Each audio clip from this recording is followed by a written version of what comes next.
હવે મિત્રો આપણે પ્રશ્ન નંબર 10 તરફ આગળ વધીએ।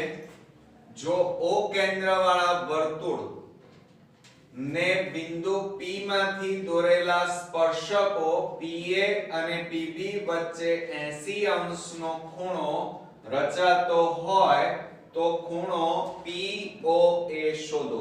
બરોબર। હવે જો એની અંદર આપણને O કેન્દ્રવાળું વર્તુળ કીધું છે તો આપણે અહીંયા પહેલા તો વર્તુળ દોરી દઈએ, એટલે આકૃતિ દોરીએ તો જ આપણને દાખલામાં શું કહેવા માંગે છે રકમ એ ખબર પડી જાય। બરોબર। આ O કેન્દ્રવાળું વર્તુળ લઈ લઈએ। ચાલો પછી શું કહે છે, PA અને PB એ બિંદુ બહારની બાજુએ એક બિંદુ P આવેલું છે। બરોબર। આ રીતે એ એનો સ્પર્શક છે। શું છે? એનો સ્પર્શક। તો આપણે અહીંયા લઈ લઈએ આ રીતે આ બિંદુ P છે, અહીંથી આપણે આ સ્પર્શક આ રીતે દોરી દઈએ। ચાલો આ ત્રિજ્યાઓ કહેવાય। શું કહેવાય? ત્રિજ્યા। અહીંયા લઈએ PA અને આ PB। બરોબર। અને હંમેશા ત્રિજ્યા વર્તુળના સ્પર્શક સાથે હંમેશા શું બનાવે? કાટખૂણો બનાવે। શું બનાવે? કાટખૂણો। બીજું હવે શું કહે છે? બરોબર ધ્યાન રાખજો। PA અને PB વચ્ચે ખૂણો 80 અંશનો ખૂણો છે, એટલે કે આ PA અને આ PB અહીંયા જે ખૂણો બને છે એ ખૂણો કેટલા અંશનો છે? 80 અંશનો છે। હવે આપણે શોધવાનું શું છે? POA। ધ્યાન રાખજો। બરોબર। POA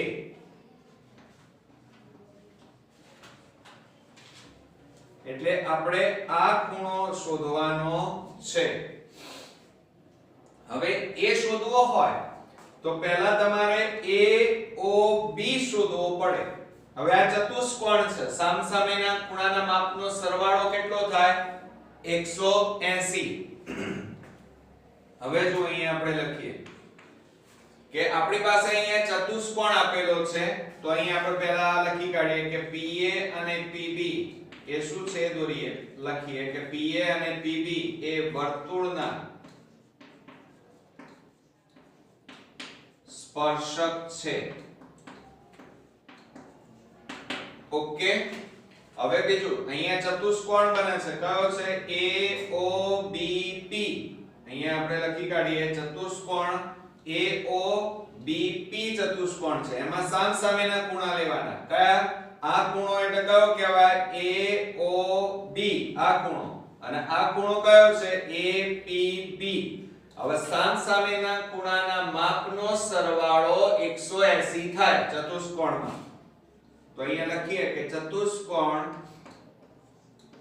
AOBP માં સામસામેના લઈ લઈએ તો માપ ખૂણો AOB વત્તા આની સામેનો ખૂણો કયો છે? આપણે આખાની વાત કરવાની છે પહેલા, આખાની। તો APB, તો માપ ખૂણો APB બરાબર 180 અંશ।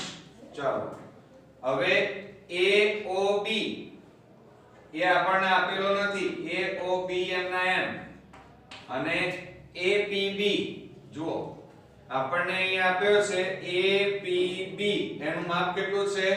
80 બરાબર 180 અંશ। હવે આ 80 ને બરાબરની પેલી બાજુ લઈ જાઓ એટલે માઈનસ થઈ જાય, તો માટે માપ ખૂણો AOB બરાબર 180 માઈનસ 80 બરાબર કેટલા અંશ આવે? 100 અંશ। ઓકે।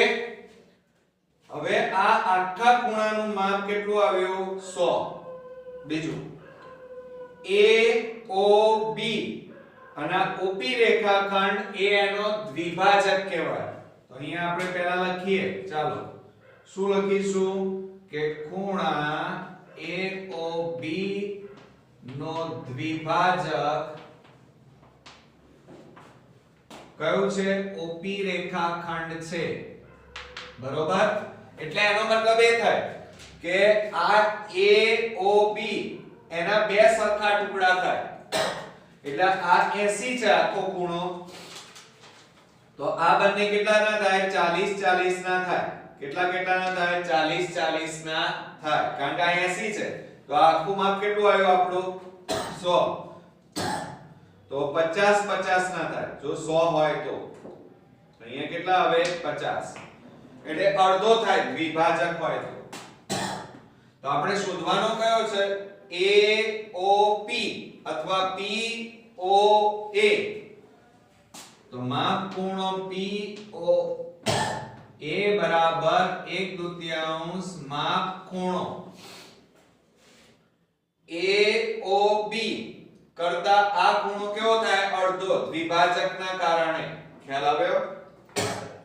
એટલે AOB બરાબર 1/2 ગુણ્યા AOB અહીંયા જુઓ કેટલા છે 100, તો 100 બરાબર છેદ ઉડાડી દો 2 50 દુ 100, તો બરાબર કેટલા આવે 50 અંશ. એટલે આ આપણો અહીંયા જવાબ આવી ગયો. ખ્યાલ આવી ગયો? આખા દાખલામાં સમજણ પડી. એટલે આ રીતે તમારે પદ્ધતિસર એક્ઝામ્પલ ગણીએ તો આપણને પૂરેપૂરા માર્ક્સ મળે. બરોબર? બીજો એક અગત્યનો થોડો કોમ્પ્લિકેટેડ છે. એક ઘડિયાળના મિનિટ કાંટાની લંબાઈ 14 સેમી છે. મિનિટ કાંટો 5 મિનિટમાં પરિભ્રમણ કરીને જે ક્ષેત્રફળ આવરે તે શોધો એમ કીધું છે. તો હવે આપણે શું કરીશું?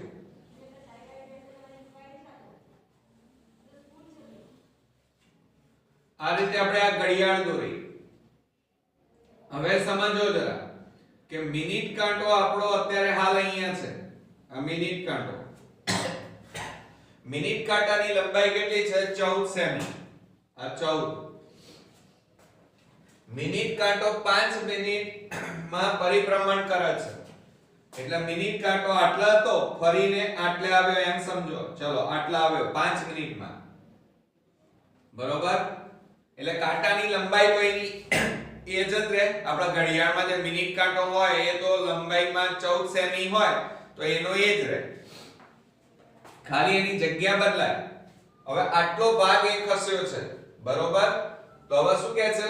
મિનિટમાં પરિભ્રમણ કરીને જે ક્ષેત્રફળ આવરે, આવરે એટલે આ ભાગ જેટલો એને આવર્યો કાપ્યો એટલા ભાગનું આપણે ક્ષેત્રફળ શોધવાનું છે.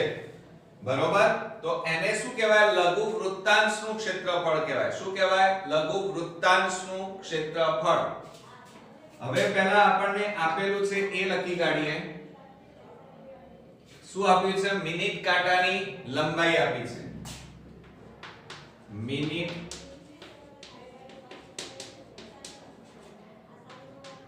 કાંટાની લંબાઈ બરાબર આ વર્તુળ છે અને આ એની લંબાઈ એટલે શું કહેવાય? ત્રિજ્યા કહેવાય. તો r બરાબર કેટલા આવ્યા 14 સેમી. એ આપેલા છે રકમમાં, પણ આપણને ખબર હોવું જોઈએ કે ઘડિયાળ આપણી વર્તુળ હોય અને મિનિટ કાંટો એ એની ત્રિજ્યા કહેવાય. ખ્યાલ આવ્યો? હવે અહીંયા ખૂણાનું માપ, આ જે ખૂણો બન્યો એ ખૂણાનું માપ એટલે કે થીટા. થીટા આપણે શોધવા પડે પહેલા. હવે થીટા બરાબર શું થાય? મિનિટ ગુણ્યા કેટલી મિનિટ છે એ ગુણ્યા 6 વડે ગુણવા પડે. તો અહીંયા લખીએ કે મિનિટ ગુણ્યા 6 અંશ. તો મિનિટ આપણી પાસે કેટલી હતી? જુઓ 5 મિનિટ હતી. કેટલી મિનિટ છે? મિનિટ કાંટો 5 મિનિટમાં એટલે 5 ગુણ્યા 6 અંશ બરાબર કેટલા થાય? 6 × 5 = 30 અંશ. એટલે કે થીટા બરાબર 30 અંશ આવ્યા. હવે શું કહે છે કે પરિભ્રમણ કરીને જે ક્ષેત્રફળ આવરે તે શોધો. એટલે કે આપણે આ ભાગનું ક્ષેત્રફળ શોધવાનું છે. તો એ શું કહેવાય? લઘુ વૃત્તાંશ કહેવાય. તો આપણે અહીંયા લખીએ આવરિત ક્ષેત્રફળ બરાબર આવરિત ભાગનું ક્ષેત્રફળ. શું લખવાનું? આવરિત ભાગનું ક્ષેત્રફળ બરાબર, એટલે આવરિત ભાગ એટલે આટલો ભાગ હોય એને શું કહેવાય? લઘુ વૃત્તાંશનું ક્ષેત્રફળ કહેવાય. શું કહેવાય? લઘુ વૃત્તાંશનું ક્ષેત્રફળ કહેવાય. ચાલો તો આપણે અહીંયા સૂત્ર કોનું મૂકવાનું? લઘુ વૃત્તાંશના ક્ષેત્રફળનું સૂત્ર મૂકવાનું. તો અહીંયા લખવાનું આવરિત ભાગનું ક્ષેત્રફળ બરાબર, ચલો લઘુ વૃત્તાંશનું ક્ષેત્રફળ શું થાય? પાઈ r સ્ક્વેર થીટા છેદમાં 360. r સ્ક્વેર થીટા છેદમાં 360 અંશ. ઓકે, સૂત્ર આવડતું હોય તો જ તમે એક્ઝામ્પલ ગણી શકશો બોર્ડમાં. ચાલો હવે પાઈ એટલે કેટલા લેવાના? 22/7 છેદમાં કેટલા છે? 360. પાઈ ની કિંમત કેટલી દીધી? 22/7 r સ્ક્વેર.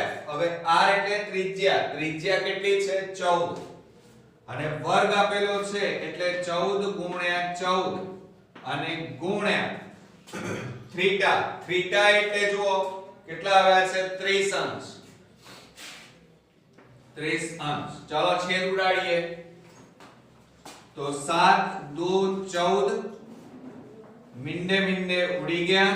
3 12 તારીખ 36. ચલો 2 6 12 અને 2 11 22. 2 3 6 અને 2 7 14. કેટલા વધ્યા?